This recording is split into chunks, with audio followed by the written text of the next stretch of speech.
সাথে সাথে আমরা দেখতে পাচ্ছি যে গণমাধ্যমের স্বাধীনতার উপরে হস্তক্ষেপ হচ্ছে, গণমাধ্যমের কণ্ঠস্বরকে রোধ করে দেওয়ার চেষ্টা করা হচ্ছে। আপনারা অলরেডি শুনেছেন বাসসের ঘটনা, আপনারা জানেন। আপনারা এখন টিভির যে সাংবাদিকদেরকে শোকজ এবং পরবর্তীতে বরখাস্ত, সেই ঘটনা আপনারা জানেন।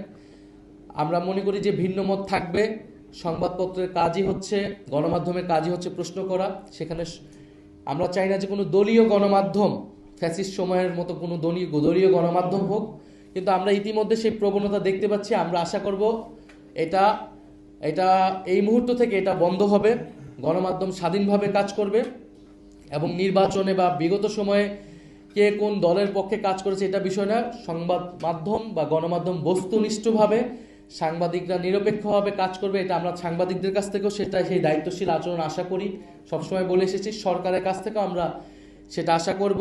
এবং সরকার দলীয় লোক যারা বিভিন্ন হাউজে রয়েছে, তারাও যাতে ভিন্ন মতের কোনো সাংবাদিকদের উপরে বা সত্য প্রকাশ করেছে এবং কোনো সাংবাদিকদের উপরে তারা তাদের কণ্ঠ রোধ করবে না এবং স্বাধীনভাবে সাংবাদিকরা কাজ করতে পারবে।